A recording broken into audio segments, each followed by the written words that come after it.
ஆனந்திய உங்க கால்ல விழுந்து கெஞ்ச வச்சிருக்கணும். அவ கூப்பிட்ட உடனே நீங்க ஈஸியா கன்வின்ஸ் ஆகி வந்துட்டீங்க. அதான் எனக்கு ஆச்சரியமா இருக்கு. எனக்கு தெரிஞ்சு நீங்க வந்திருக்கவே கூடாது. நானும் எல்லாத்தையும் யோசிச்சேன் துளசி. ஆனா நான் அவளை பத்தி மட்டும் யோசிக்க முடியாதுல்ல. எனக்கு என் புள்ள அன்புதான் முக்கியம். நான் மட்டும் வராம இன்னும் வீம்பு பிடிச்சிட்டு உட்கார்ந்து இருந்தேன்னு வெயி, என் புள்ளைய மொத்தமா இழக்கிற மாதிரி ஆயிடும். ஆமா அத்தை, நீங்க கரெக்ட் அத்தை. நீங்க கிரேட். இவ்ளோ கஷ்டத்துலயும் எப்படி யோசிச்சிருக்கீங்க? ஆனா மாமா என்ன புரிஞ்சுக்க மாட்டேங்கிறாரோ? அந்த அம்மாவுக்கு புரியலையா இல்ல புரிஞ்சும் புரியாத மாதிரி இருக்காங்களானே தெரியல மகேஷ். ஒரு பொண்ணுக்கு இவ்ளோ பெரிய கொடுமை நடந்திருக்கு, அத போய் அவங்க இவ்ளோ மோசமா பேசுறாங்க. ஒரு தனிப்பட்ட மனுஷியா பார்த்தா அவங்களும் நல்லவங்க தான். ஆனா அம்மாங்கிற இடத்துல இருந்து யோசிக்கும் போது பிள்ளைங்களை பத்தி மட்டும்தான் யோசிக்கிற அம்மாவா தான் எல்லாரும் இருக்காங்க. எங்க அம்மா மாதிரி. சார், உங்களை பார்க்க அன்பு ஆனந்தி வந்திருக்காங்க சார். வர சொல்லுங்க. சரிங்க சார். ஏன் இந்த நேரத்துல வந்திருக்காங்க?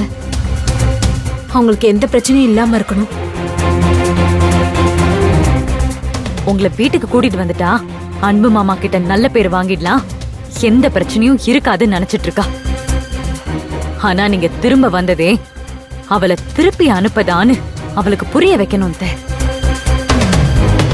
புரிய வைக்கிறேன்.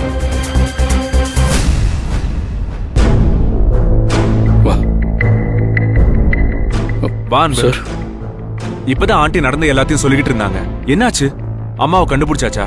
ஆமா சார், ஒரு கோயில்ல இருந்தாங்க. விட்டிருந்தா அவங்களே வந்திருப்பாங்க. ஆனா ஆனந்தி அத்தை வந்தாதான் ஆச்சுன்னு உண்ணாவிரதம் இருந்து சாதிச்சிட்டாங்க. அத்தை பேசுறத கேட்டியல்ல மேடம்? என்னால குடும்பம் பிரிஞ்சு போச்சுங்கிற நினைப்போட என்னால எப்படி நிம்மதியா இருக்க முடியும்? ஆனந்தி, குடும்பம் நல்லா இருக்கணும்னு நீ நினைக்கிறது, உங்க அத்தைய வீட்டுக்கு கூட்டிட்டு வந்தே ஆகணும்னு அடம் பிடிச்சு வர வச்சது, இது எல்லாமே நல்ல விஷயம்தான். ஆனா இது எல்லாத்தையும் விட முக்கியமான விஷயம் வேற ஒண்ணு இருக்கு. என்ன விஷயம் மேடம்? நீ எப்படியாவது கஷ்டப்பட்டாவது உன் அத்தை கிட்ட நல்ல பேர் வாங்கணும். சட்டத்தை துணையா வச்சுக்கிட்டு இந்த வீட்டுக்குள்ள வந்துட்டோம். இனிமே நம்மள யாரும் அசைக்க முடியாதுன்னு நினைச்சிட்டு இருக்கா அந்த ஆனந்தி. போலீஸ கூட்டிட்டு வந்து என்ன கேவலப்படுத்திட்டு அவ சந்தோஷமா இருந்துருவாளா? அவ சந்தோஷமா இருக்க கூடாதுன்னு நீங்க நினைக்கிறது தப்புத்த. அவ இங்க இருக்கவே கூடாதுன்னு தான் நீங்க நினைக்கணும்.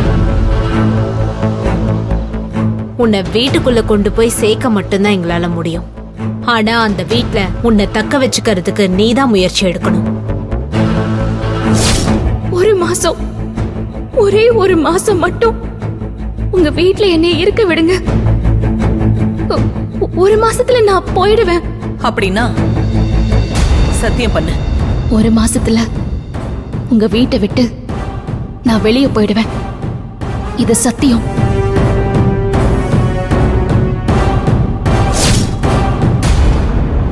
முயற்சி எடுக்கிறது மட்டும் இல்ல மேடம், அதுல ஜெயிக்கவும் ஆனந்தியால முடியும். ஆனந்திய பத்தி எல்லாருக்குமே தெரியும்.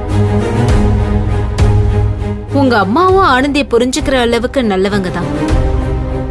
ஆனா அந்த பொண்ணு, அவ பேரு துளசி. ஐயோ, she is very dangerous.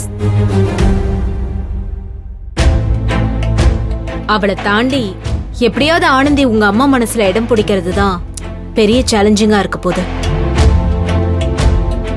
S aunty. Aunty வந்ததுல இருந்து துளசி துளசின்னு சொல்லிக்கிட்டே இருக்காங்க. அந்த மாதிரி பிரச்சனை பண்றவங்கள ஏன் வீட்டுக்குள்ள வச்சிருக்கீங்க? அம்மாவை கம்ப்ளீட்டா மேனிபுலேட் பண்ணிட்டு அப்படியே அங்க இருக்கா சார். அவளாலதான் எல்லா பிரச்சனையும் அம்மாவுக்கும் புரியல. மகேஷ், அந்த துளசி இருக்காளே, அன்போட அம்மா கூட இவ்வளவு ஜெயிலுக்கு போறேன்னு நிக்கிறா. அன்பையும் ஆனந்தையும் உள்ள விடவே மாட்டேன்னு அடம் புடிச்சு போலீஸையும் வீட்டுக்குள்ள வரக்கூடாதுன்னு மறைச்சுக்கிட்டு நிக்கிறா. அப்பா, போராட்டம் பண்றேன்னு கலாட்டா பண்ணி அப்பப்பப்பா. மை காட், அப்படின்னா அந்த வீட்ல ஆனந்தியோட முதல் வேலையே துளசியை வெளியே அனுப்புறதா தான் இருக்கணும். ஒரே ஒரு மாசம் தான் துளசி. ஒரு மாசத்துல அவளை நான் வீட்டை விட்டு அனுப்பிடுவேன். ஒரு மாசமா? அதெல்லாம் அவளுக்கு ரொம்ப அதிகம். அவ்வளோ நாள் நீங்க இங்க ஆனந்தியை இருக்க வச்சீங்க, அவ நம்மள மொத்தமா காலி பண்ணிடுவா. ஆனந்தியை கவனிக்கிற விதத்துல கவனிச்சு ஒரே வாரத்துல நம்ம வீட்டை விட்டு துண்ட காணும் துணிய காணணும்னு ஓட வைக்கணும். ஆனந்தி, எனக்கு தெரிஞ்ச வரைக்கும் நீ அன்பு வீட்ல ரொம்ப கஷ்டப்பட்டு தான் சர்வை பண்ண வேண்டியிருக்கும். அன்பு, என்ன நான் இப்படியெல்லாம் சொல்றேன்னு தப்பா நினைச்சுக்காத. இல்ல மேடம், எனக்கு நல்லா தெரியும். ஆனா ஆனந்தி கஷ்டப்பட நிச்சயமா நான் விட மாட்டேன். நீங்க எல்லாருமே அத்தையும் துளசியை பத்தி மட்டுமே யோசிக்கிறீங்க. ஆனா நான் இவரையும் யாழ்னிய பத்தியும் நினைக்கிறேன். அதோட என் அக்கா கோகிலாவோட வாழ்க்கையும் இருக்குது. அதனால என்னால எதையும் தாங்கிக்க முடியும், எதையும் சமாளிக்க முடியும். இந்த கான்ஃபிடன்ஸ் தான் ஆனந்தியோட பெரிய பிளஸ். ஆனந்தி, இத மட்டும் நீ எப்பவுமே விட்டுறாத. என்ன ஹெல்ப் வேணாலும் கொஞ்சம் கூட யோசிக்காம என்கிட்ட கேளு. ஆண்டியும் எப்போ வேணாலும் உனக்கு ஹெல்ப் பண்ணுவாங்க. சார், இது வரைக்கும் நீங்க 2 பேரும் செஞ்சிருக்கிறது ரொம்ப பெரிய உதவிதான். நீங்க இல்லைன்னா ஆனந்தி கண்டிப்பா எங்க வீட்டுக்கு வந்திருக்கவே மாட்டா. ரொம்ப thanks sir. Thanks madam. Anandhi, இன்னும் 2-3 மாசம் டார்கெட் வச்சுக்கோ. அதுக்குள்ள அந்த வீட்லயும் உங்க அத்தை மனசுலயும் உனக்குன்னு ஒரு இடத்தை நீ புடிச்சுக்கணும்.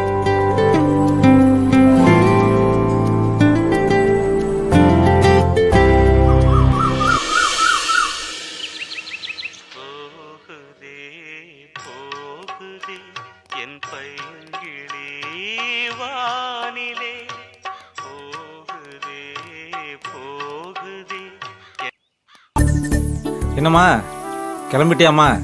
ஆமாண்ணே. ஆனந்தியும் கிளம்பி போயிருச்சு, நீயும் கிளம்பிட்ட. நீ போறது எனக்கு சந்தோஷமா தான் இருக்குது. ஆனா கொஞ்சம் சங்கடமாவும் இருக்குமா.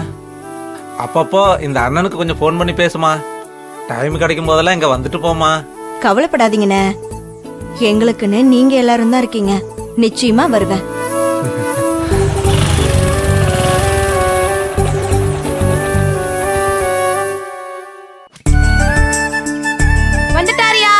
நம்ம கஜினி முகமது. ஏய், அவர் பார்த்தா உனக்கு கஜினி சூர்யா மாதிரி இருக்கா?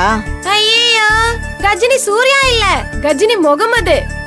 யார் இந்த கஜினி முகமது? அவரு முன்னாடி இருந்த ஒரு ராஜா.